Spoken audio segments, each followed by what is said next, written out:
సుంతి సాంప్రదాయం ఏదైతే ఉందో దీన్ని సర్కంసెషన్ అంటారు, ఖత్నా అంటారు, సుంతి ఒడుగులు అంటారు, సున్నతి అంటారు. ఈరోజు మనం చూస్తున్నాం ఇస్లాం ధర్మంలో ముస్లిం పిల్లల్లో సర్కంసెషన్ అనేది తప్పనిసరిగా ముస్లిం మగ పిల్లలకు చేయించడం జరుగుతుంది. కొంతమంది హేళనగా ఏమంటారంటే, సార్ మీ ధర్మంలో సర్కంసెషన్ తప్పనిసరి అయినప్పుడు మీరు మాతృగర్భాల్లో పుట్టేటప్పుడే సర్కంసైజ్ అయి ఎందుకు పుట్టట్లేదు, పుట్టిన తర్వాత సర్కంసెషన్ ఎందుకు చేయించుకుంటున్నారు అని చాలామంది ప్రశ్నిస్తూ ఉంటారు. సోదరులారా, మనం ఎలా ఉండాలో అనేది మనల్ని పుట్టించినటువంటి దైవానికే బాగా తెలుసు. వాస్తవంగా చెప్పాలంటే తల్లి గర్భములో మగ పిల్లవాడు శిశువు ఉన్నప్పుడు ఏమవుతుందంటే మేల్ ఆర్గాన్ పోయినటువంటి ఏదైతే ఎక్స్ట్రా స్కిన్ ఉందో అది లేనట్లయితే ఏమవుతుంది, మేల్ ఆర్గాన్ పై ఉన్నటువంటి ఫ్రంట్ ఏరియా చాలా సెన్సిటివిటీని కలిగి ఉంటుంది, చాలా సున్నితంగా ఉంటుంది. అది గనక టచ్ అయితే there can be sudden moments inside the mother womb. ఏమైపోతుందంటే తల్లి గర్భంలో అది మూమెంట్స్ ఏర్పడతాయి ఒకవేళ ఎక్స్ట్రా స్కిన్ లేనట్లయితే. కాబట్టి మేల్ ఆర్గాన్ పోయినటువంటి ఎక్స్ట్రా స్కిన్ తల్లి గర్భంలో టచ్ అవ్వకుండా ఆ స్కిన్ అనేది అక్కడ కాపాడుతుంది. కాబట్టి తల్లి గర్భం నుండి ఖత్నా అయి పుట్టడం అనేది సరైనటువంటి విషయం కాదు. కాబట్టి ఎప్పుడైతే బాబు పుడతాడో అప్పుడు ఆ మేల్ ఆర్గాన్ పోయినటువంటి ఎక్స్ట్రా స్కిన్ అనేది చాలా ప్రమాదం. ఎందుకు అంటే పురుషులు యూరినేట్ చేసినప్పుడు యూరిన్ యొక్క డ్రాప్స్ అనేవి ఆ ఎక్స్ట్రా స్కిన్లో పడిపోతాయి. తద్వారా ఎప్పుడైతే ఇతడు యూరిన్కి వెళ్తున్నాడో అప్పుడప్పుడు ఆ మూత్రం చుక్కలు ఆ ఎక్స్ట్రా స్కిన్లో పడిపోతుంటాయి. తద్వారా అక్కడ బ్యాక్టీరియా చేరిపోతుంది, మ్యూకస్ డెవలప్ అవుతుంది, అదేవిధంగా ఫంగస్ అక్కడ చేరిపోతుంది. తద్వారా అనేక రకాల వ్యాధులు వస్తాయని ఈరోజు మెడికల్ సైన్స్ ఈ విషయాన్ని తెలియజేస్తుంది. మరికొన్ని సందర్భాల్లో ఈ మేల్ ఆర్గాన్ పోయినటువంటి ఎక్స్ట్రా స్కిన్ ఏమైపోతుందంటే మనం పాయింట్ వేసుకునేటప్పుడు జిప్ తొడిగే క్రమంలో అది అక్కడ వచ్చేసి అక్కడ చిక్కుకుంటుంది, తద్వారా అల్సరేషన్ అవుతుంది. ఇలాంటి అనేక సందర్భాలు ఖత్నా లేని వారు బహుశా ఒక్కసారి వారి జీవితంలో ఈ అనుభవాన్ని చూసి ఉంటారు. అలాగే ఈ మేల్ ఆర్గాన్ పోయినటువంటి ఎక్స్ట్రా స్కిన్ ఏదైతే ఉంటుందో తద్వారా అక్కడ యూరిన్ డ్రాప్స్ పడడం వల్ల ఏమవుతుందంటే ఆ ఫంగస్, ఆ బ్యాక్టీరియా, ఆ మ్యూకస్ ఏమైపోతుందంటే ఒకవేళ అతడు తన భార్యతో సంపర్కంలో కలిసినట్లయితే తన భార్యకు కూడా అవి ట్రాన్స్ఫర్ అయిపోతాయి, గర్భాశయ క్యాన్సర్కి గురైపోతారు అని మెడికల్ సైన్స్ ఈ విషయాన్ని తెలియచేయడం జరిగింది. చెన్నైలోని అపోలో హాస్పిటల్స్లో United states national cancer institute ఆధ్వర్యంలో జరిగినటువంటి సర్వేలో డాక్టర్ వి శాంతా గారు అక్కడ గర్భాశయ క్యాన్సర్పై ఒక అవగాహన కల్పించారు.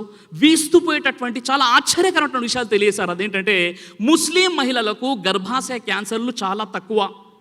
1,00,000 మంది గర్భాశయ క్యాన్సర్కు గురైనటువంటి వారిని అక్కడ పరిశోధించడం జరిగింది. అందులో ముస్లిం మహిళలు 8.9% ఉన్నారు, క్రైస్తవ మహిళలు 15.4% ఉన్నారు, హిందూ మహిళలు 22.1% ఉన్నారు. ఈ విషయాన్ని అవగాహన కల్పిస్తూ ముస్లిం మహిళలకు గర్భాశయ క్యాన్సర్లు చాలా తక్కువ, అరుదు. ఎందుకోసం అంటే వారి భర్తలు సుంతి ఆచారాన్ని కలిగి మూత్రశుద్ధిని కలిగి ఉన్నారు.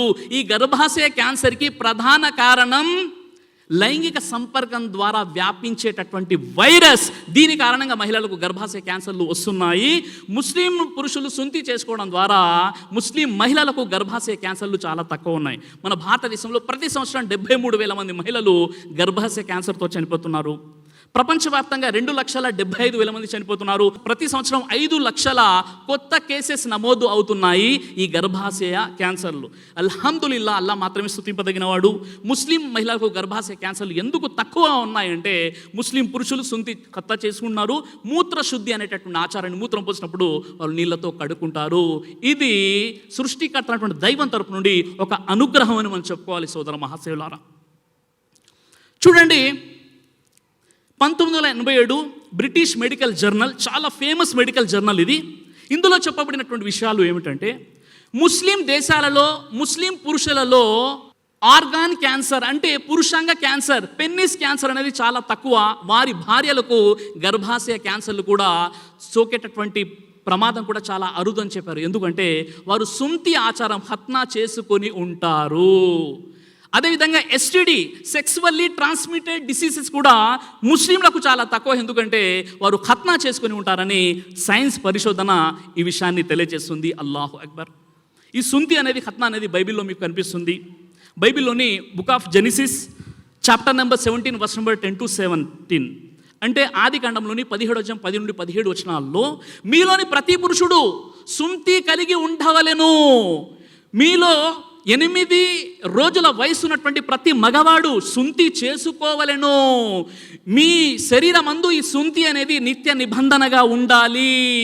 సుంతి లేనివాడు మీ జనులలో నుండి కొట్టి వేయబడును. అతడు నీ కుమారుడైనా అన్యుని వద్ద వెండితో కొనబడినటువంటి కుమారుడైనా తప్పనిసరిగా సుంతి ఖత్నా చేసుకోవాలని బైబిల్లో చాలా స్పష్టంగా చెప్పడం జరిగింది.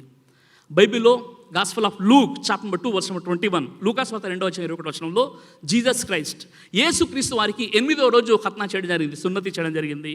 బైబిల్లో gospel of John chapter number 7 verse number 22లో, అంటే యోహాను వార్త 7:22 వచనంలో, సుంతి ఆచారము మోషే ద్వారా మీకు అనుగ్రహింపబడెను. ఇది మోషే మీకు నియమించినది కాదు, మన పితరుల నుండి వచ్చినటువంటి సాంప్రదాయం, అంటే అబ్రహాము నుండి వచ్చినటువంటి సాంప్రదాయము అని బైబిల్ మీకు తెలియజేస్తుంది.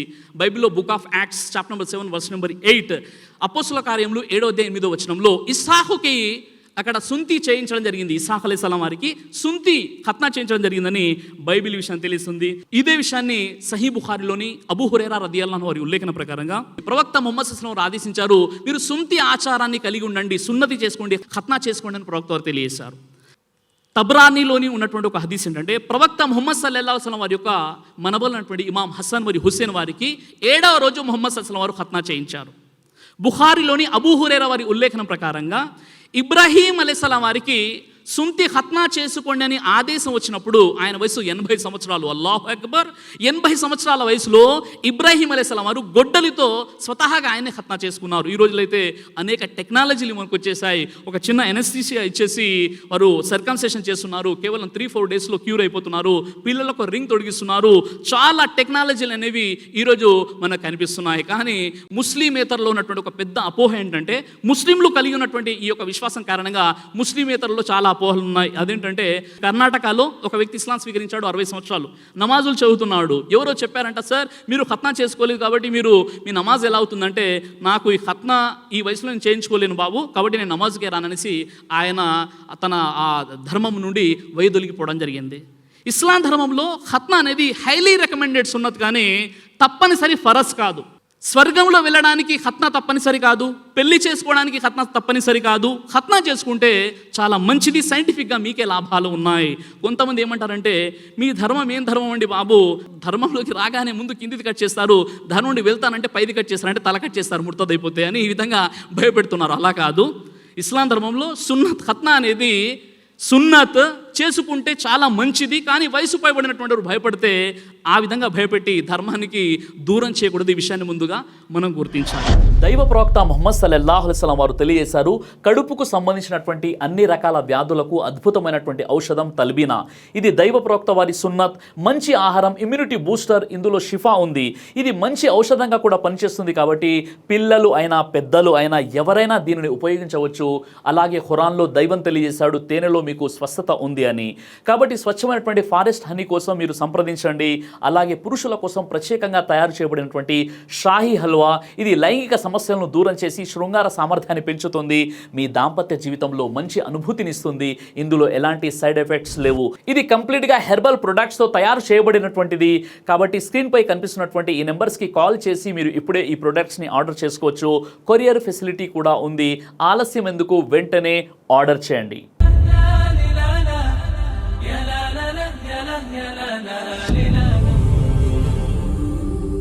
బ్రదర్ సిరాజ్ అని యూట్యూబ్ ఛానల్ని మీరు సబ్స్క్రైబ్ చేసినట్లయితే ఇన్షాల్లా దైవచిత్తం అయితే మీకు వీడియోస్ వస్తుంటాయి. అదేవిధంగా బ్రదర్ సిరాజ్ అనేటటువంటి ఫేస్బుక్ని కూడా లైక్ చేయడం వల్ల మీకు వీడియోస్ వస్తుంటాయి.